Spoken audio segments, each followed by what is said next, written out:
বিষ্ণু ইসলাম ওনার ইহুদি প্রতিবেশীর বাসায় যেতেন। এক ইহুদি কিশোর বিষ্ণু ইসলামের খেদমত করতে, ইহুদি ছেলে আমার নবীর খেদমত করতো, তারা ছিল নবীর প্রতিবেশী।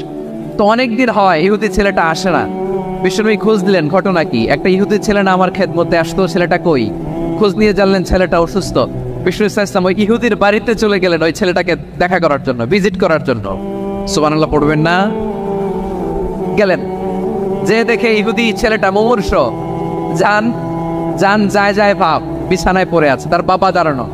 বিশ্বনবী তার মাথার পাশে বসলেন, মাথায় হাত বুলিয়ে দিলেন, আর ছেলেটাকে বললেন আসলিম, হে ইহুদি ছেলে আসলিম, ইসলাম ধর্ম গ্রহণ করো।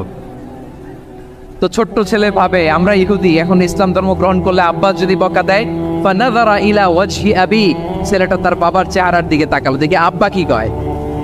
আব্বা যদি বলে তাইলে ইসলাম ধর্ম গ্রহণ করবো। ইহুদি ছেলেটা তার বাবার দিকে যখন তাকালো, ওর বাবা বলে আতিয়া আবুল কাসিম, আবুল কাসিম যা বলে তাই করো। আবুল কাসিম হচ্ছে বিষ্ণু ইসলামের একটা কুনিয়াত, উপনাম। আমার রাসূলের বড় ছেলের নাম ছিল কাসেম। যেমন দেখবেন আমাদের এলাকায় কারো ছেলের বড় ছেলের নাম যদি হয় আব্দুল্লাহ, এরা আব্দুল্লাহর বাপ বলে ডাকে। কারো বড় মেয়ের নাম যদি হয় ফাতেমা, এরা কি ডাকে? ফাতেমার বাপ বলে না? তো বিষ্ণু ইসলামের বড় ছেলের নাম ছিল কাসেম। ইহুদি বাবা বলল আতিয়া আবুল কাসেম, আবুল কাসেম যা বলে তাই শোনো, মানে মুহাম্মদ যা বলে তাই শোনো। এই কথা শুনে ছেলে সাহস পাইছে, ছেলে আবার পড়তে আরম্ভ করলো আশহাদু আল্লাহ ইলাহা ইল্লাল্লাহ ওয়া আশহাদু আন্না মুহাম্মাদার রাসূলুল্লাহ, পড়েন আল্লাহু আকবার। বিশ্বনবীর আহ্বান শুনে ওই আহ্বানে সাড়া দিয়ে ইহুদি ছেলে শাহাদা পড়ে মুসলমান হয়ে গেল। তার হৃদয়টারে ঈমানের নূর দিয়ে আলোকিত করে দিল কে? প্রিয় ভাইরা, এবার রাসূল সাল্লাল্লাহু আলাইহি ওয়াসাল্লাম বের হয়ে আসলেন ঘর থেকে, আর বললেন আলহামদুলিল্লাহিল্লাযী আনকাযাহু মিনান নার, প্রশংসা সে আল্লাহর যে আল্লাহ জাহান্নামে চলে যাচ্ছিল প্রায় এমন একটা লোককে মুহূর্তের মধ্যে কালেমায়ে শাহাদাতের বদৌলতে জান্নাতি বানায় দিলেন। আওয়াজ করে পড়েন সুবহানাল্লাহ। এই হাদিস থেকে আমরা কি শিখলাম? What is the moral of the story? এক নম্বর স্টোরি হলো, প্রতিবেশী ইহুদি হোক হিন্দু হোক, যাবেন, সুসম্পর্ক রাখবেন, উপহার দিবেন, বিপদে পাশে দাঁড়াবেন, তাইলেই তো আপনাদের প্রতি, মুসলমানদের প্রতি তারা আকৃষ্ট হবে, ঠিক কিনা বলেন? আপনি যদি হিন্দুদের সাথে বৌদ্ধদের সাথে নাই মিশেন, নাস্তিকের কাছে নাই যান, তো ইসলামের সৌন্দর্যটা ওরা বুঝবে কেমনে? আমার অনেক হিন্দু পরিচিত ভাই আছে, ওরা আমাদের ইফতারির প্রোগ্রামে এসে একসাথে ইফতারি করে। অনেক মদখোর আমার সাথে বসে একসাথে ডিনার করে, হাফ প্যান্ট পরা, গলায় স্বর্ণের চেইন, হাতে স্বর্ণের ব্রেসলেট, আইসা আমার সাথে ডিনার করছে, আছে এরকম।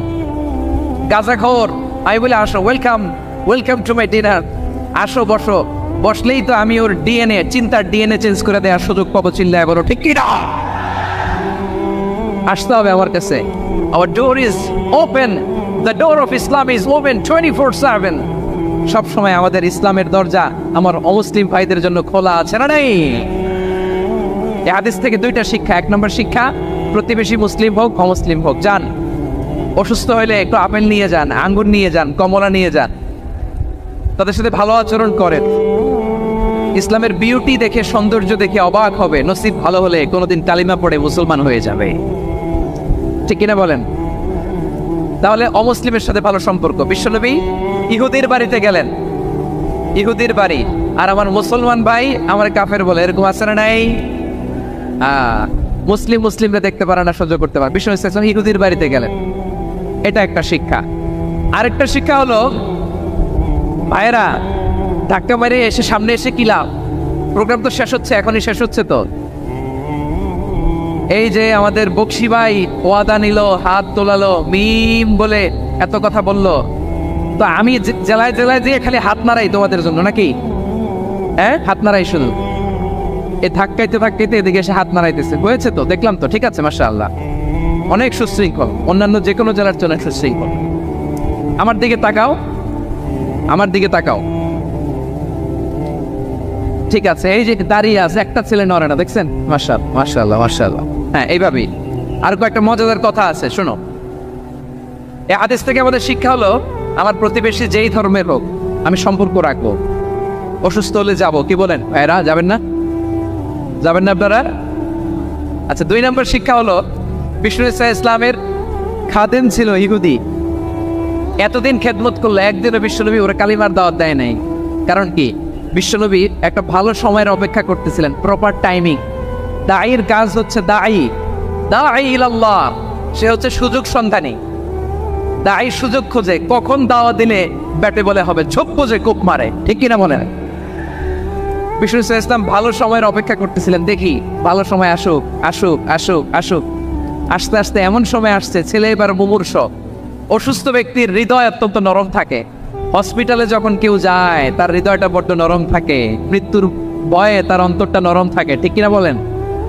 এই প্রপার টাইমিং এর অপেক্ষা করতেছিলেন। যখনই টাইমিং পেয়েছেন দাওয়াত দিলেন, পড়ো লা ইলাহা ইল্লাল্লাহ, সুবহানাল্লাহ পড়েন সবাই।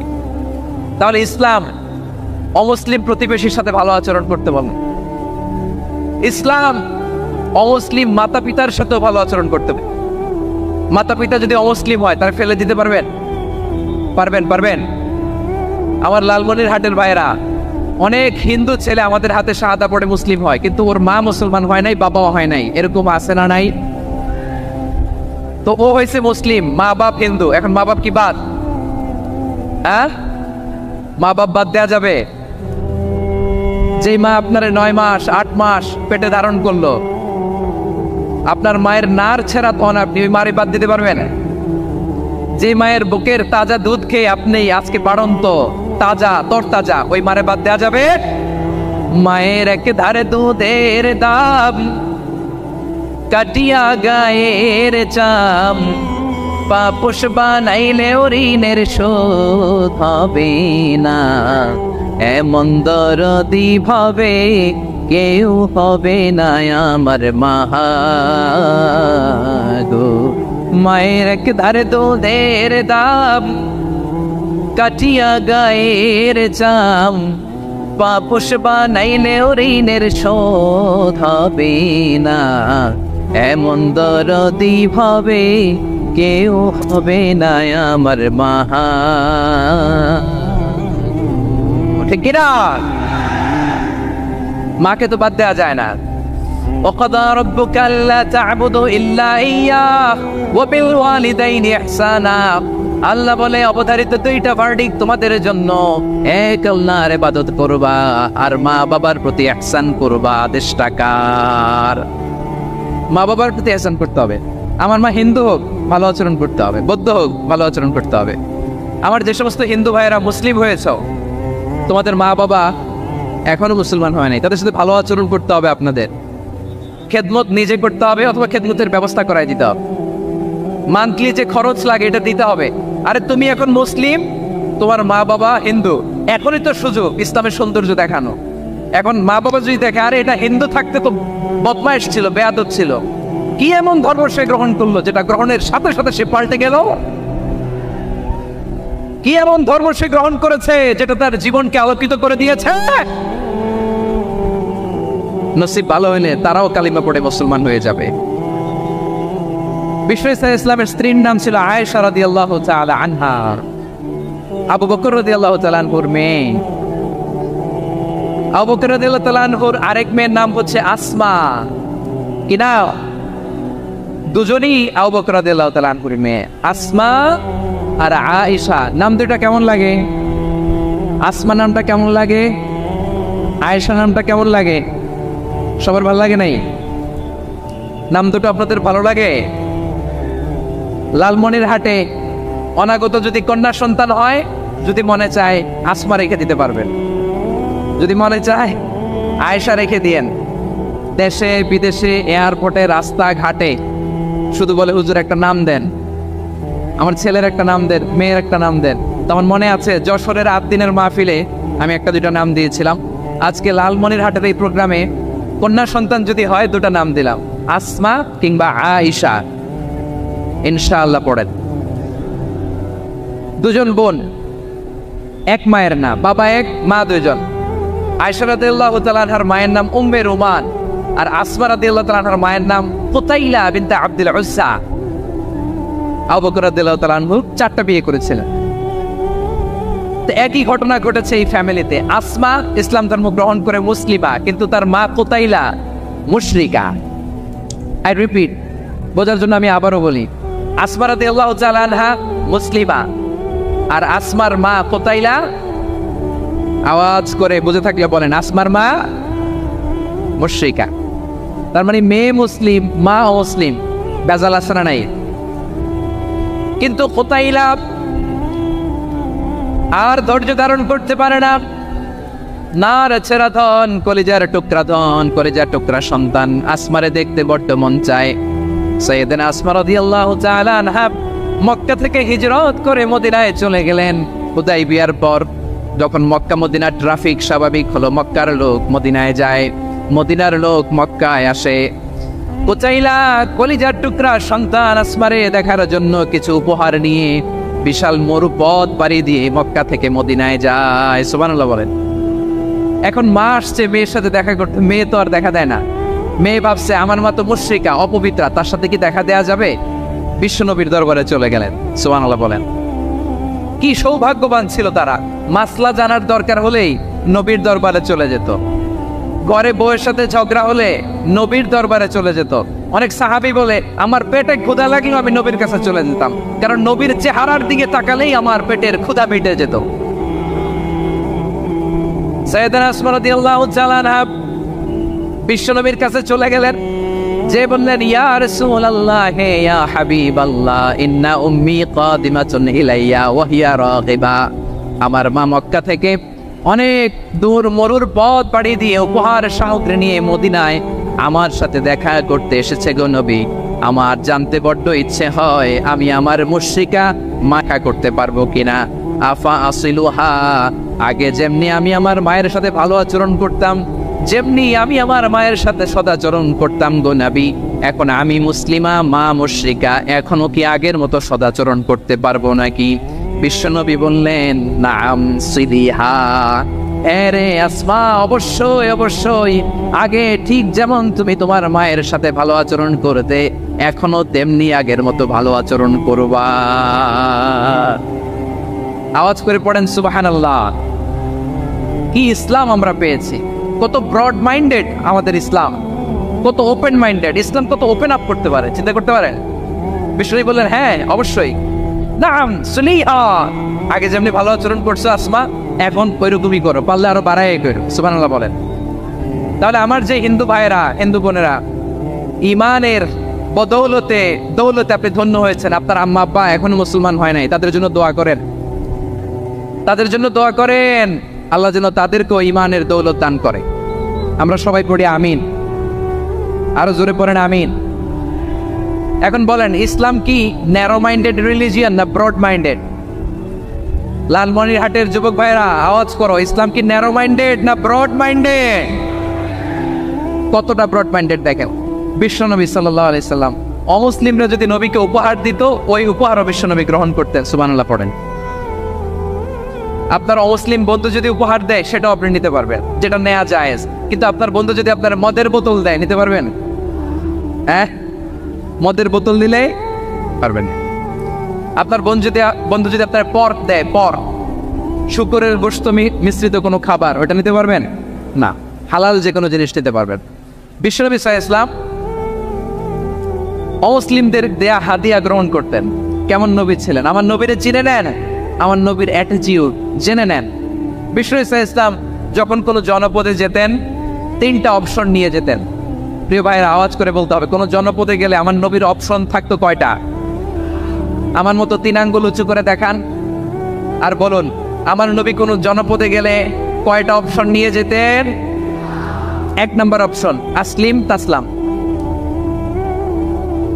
নতুন এলাকায় গেলে বলতেন আসলিম তাসলাম, ইসলাম ধর্ম গ্রহণ করো, শান্তিতে থাকবা, আমার ভাই হয়ে যাবো, আমরা ভাই ভাই,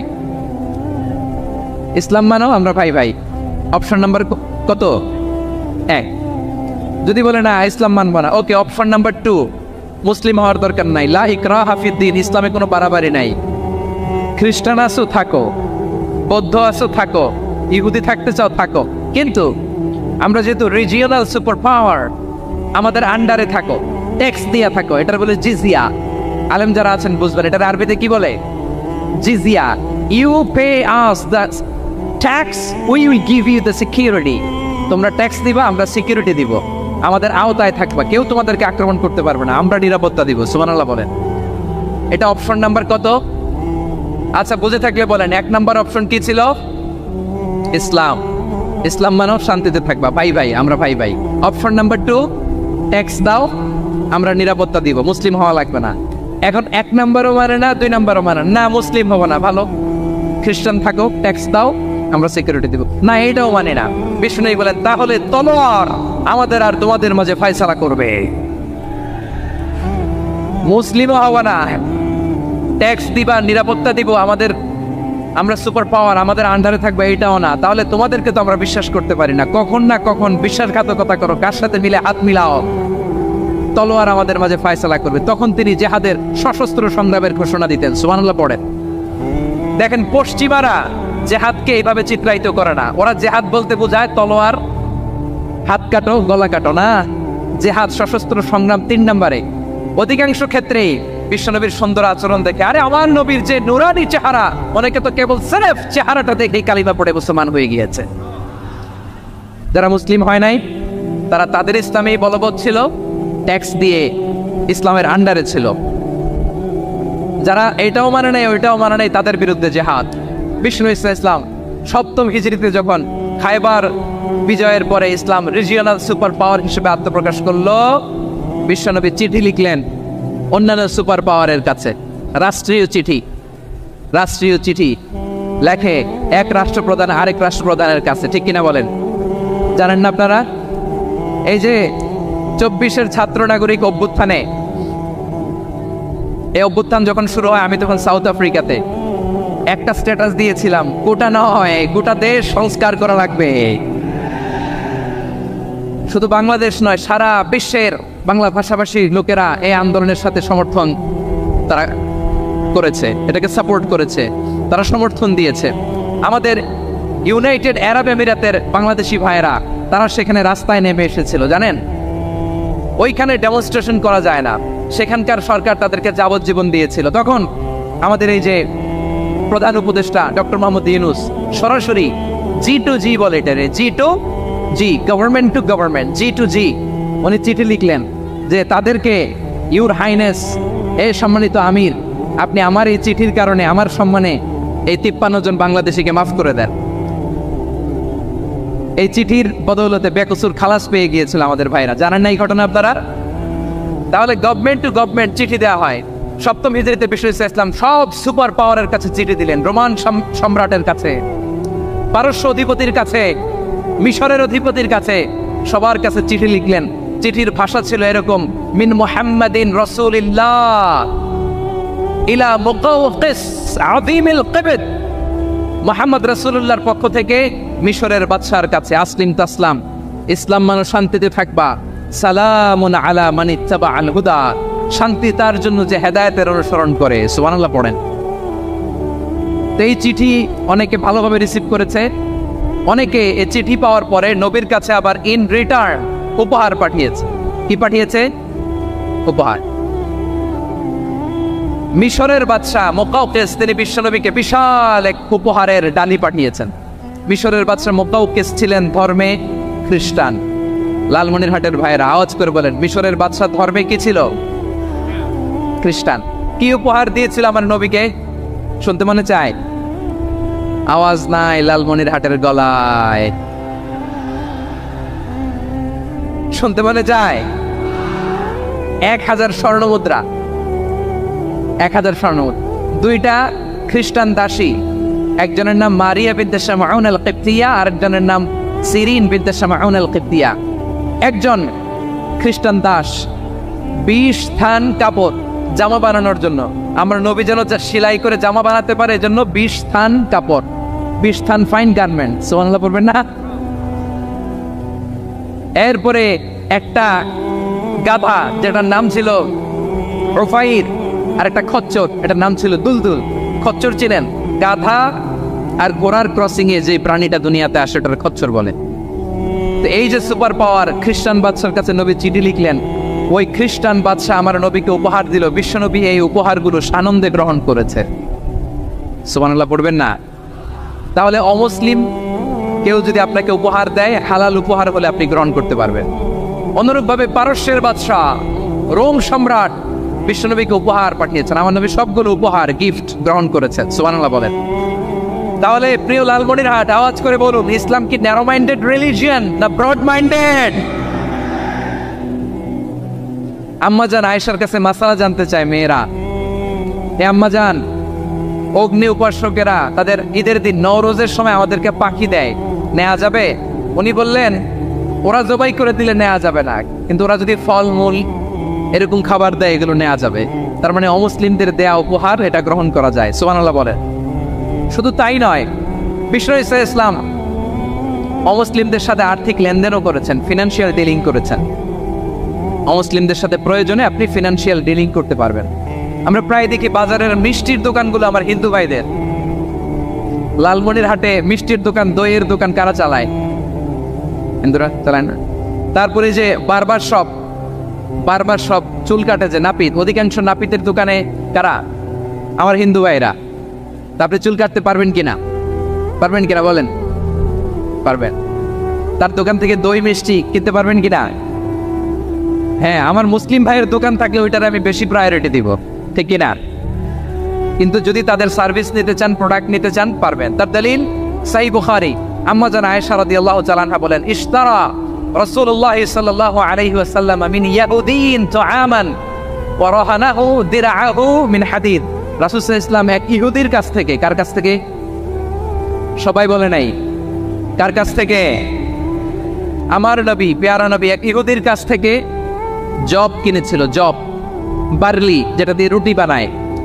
ওই জবের দাম দেওয়ার টাকা পয়সা নবীর কাছে ছিল না, ফলে নবী ওনার একটা পোশাককে মর্গেজ রেখেছিলেন, মর্গেজ, বন্ধক, যে এখন এটার দাম দিতে পারবো না, কয়েক কেজি বার্লি নিয়ে যাই আর বন্ধক হিসেবে আমার জামাটা রেখে গেলাম, যেই দিন দাম দিব ওই দিন জামাটা ছুটায় নিয়ে যাও। সুবহানাল্লাহ পড়বেন না? বাকিতে নিছিলেন, বাকিতে।